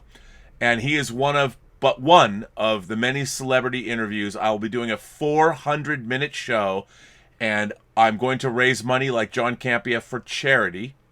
I'm doing some research into finding out which charities in the COVID-19 crisis are most in need. And what I'm going to do is I'm going to be live, and then I'm also going to have a combination of the pre-recorded interviews that I've done that I will edit so I can add, like with Bill Syncovich, I want to show his artwork and things. Bill and I talked for 2 hours and 15 minutes.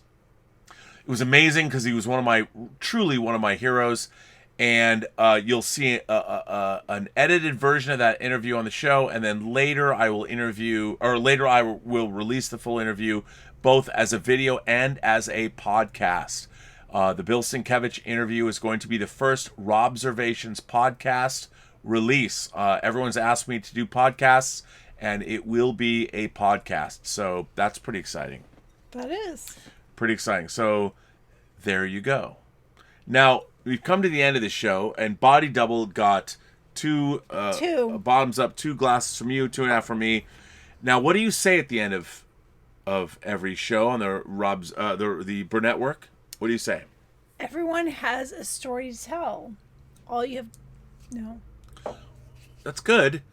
And everyone has a story to tell that you haven't heard. Right. All you have to do is listen. So, but you have to say it with conviction. You have to be like, every person you meet has a story to tell you haven't heard. You haven't. All you have to do, I like to tap my headphones. All you have to do is listen. And so we bring Elizabeth's whining about movies to an end. Yes. So have a better night. Have a better night.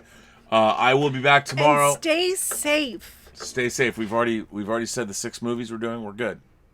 6 movies, 2 weeks. We're gonna be back on Viewer's Monday. Choice, 2 weeks. We're back Monday night at 8 p.m.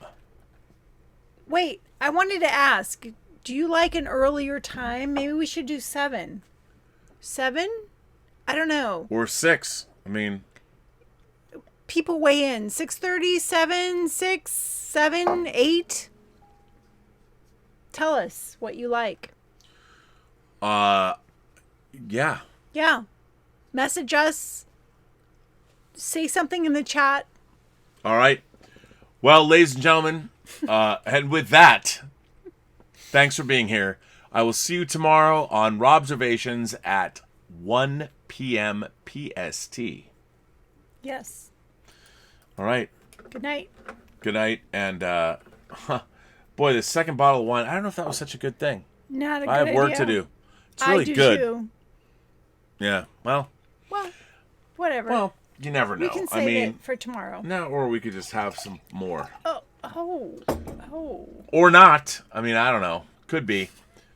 Cheers to everyone. Stay safe. Gonna be getting any work done. Oh, I'm going to get work done. Stay safe. Yeah, I'm going to get lots of work done.